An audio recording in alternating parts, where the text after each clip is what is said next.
Today, I'm going to tell you guys how to break your bad habits in trading.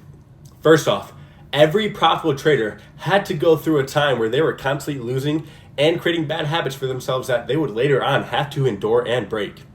You may be saying to yourself, I've seen other traders break their bad habits, but I just can't because it seems as if I don't have the discipline to do it. Then this is the video for you. I'm bringing up a strategy that monks use.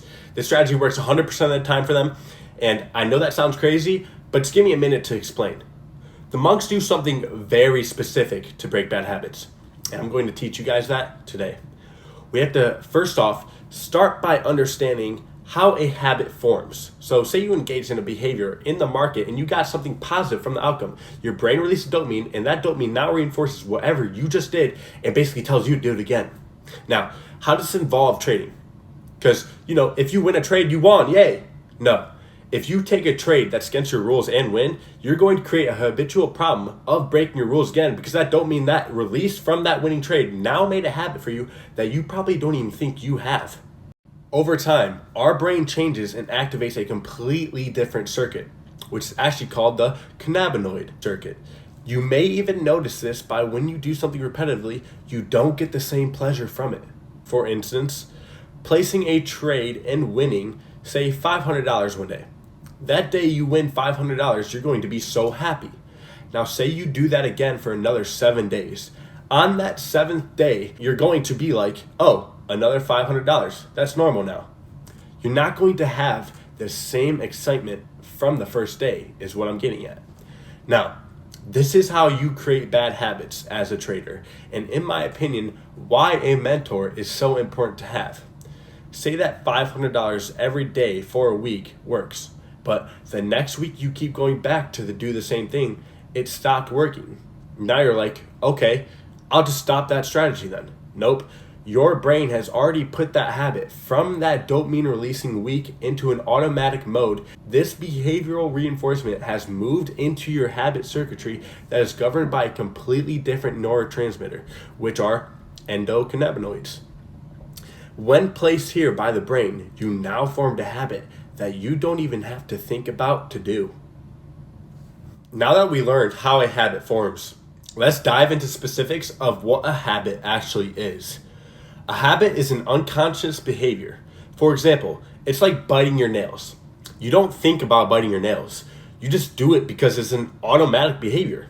Now, when you try to control a habit, use a third part of your brain. This part of your brain is called your frontal lobes.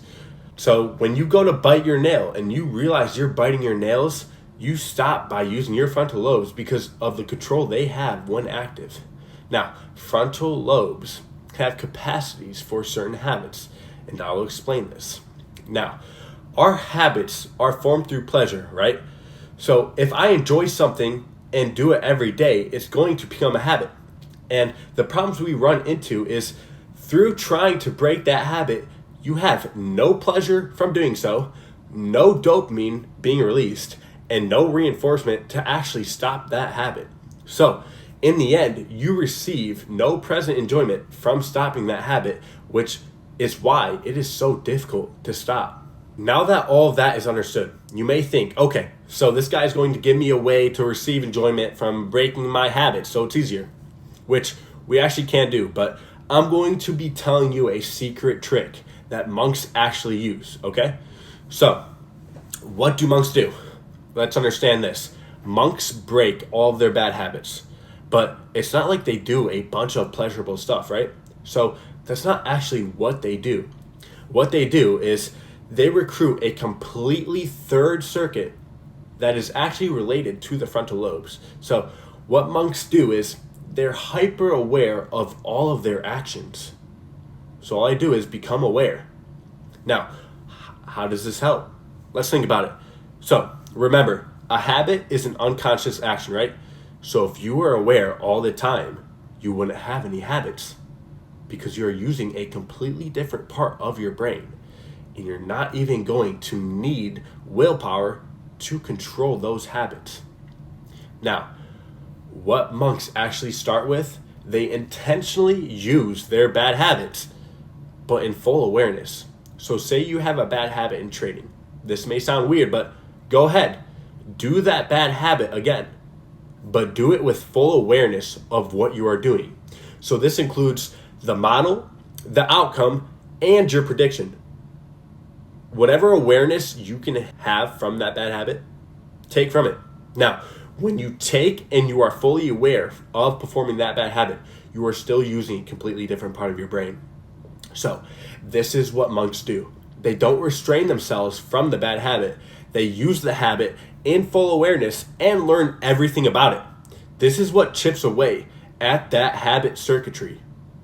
So even with addictions, when someone goes months and they're clean from whatever addiction they have, and then they slip up one day and mess up, it's because they actually have a lack of awareness of the internal emotional state.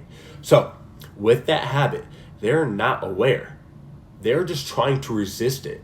Now, the reason why resisting that habit doesn't usually work is because habits are powerful. And without a tremendously amount of discipline, you won't be able to stop by just resisting it. Which is why mindfulness is such a good way to break bad habits. Using mindfulness, it's just you being way more aware of that habit, okay? So now what happens in the brain when you're just trying to resist habit, your frontal lobes need an incredible amount of willpower to be able to control that habit. But when you're actually doing that habit and fail with full awareness, you're actually strengthening your willpower, which in the end will be able to make your frontal lobes able to control that habit with more ease. And this is what monks do. They're able to break all their bad habits, not focusing on restraining, but actually focusing on strengthening their willpower by doing their bad habits in full awareness, okay? So when you go to trade and you stay aware and recognize a bad habit, if it's too much for you to restrain from because you're so needy to click buy or sell, do it. Don't restrain from it, but do it with full awareness. And when you do, see what happens. Record what the end result was, and without you noticing, you're actually making your willpower stronger by doing this. You'll come to realize that after you're fully aware of the bad habit and you still perform it and get all the results you need from it, you'll see it becomes way easier to resist it. Which this is called the tipping point, where you realize, wow, this doesn't take much restraint or energy at all to resist anymore because of how you strengthen your frontal lobes. And this is how you guys break your bad habits. I hope this helps. You guys give it a try, seriously. Also, like and subscribe if you want more interesting content about trading. Peace.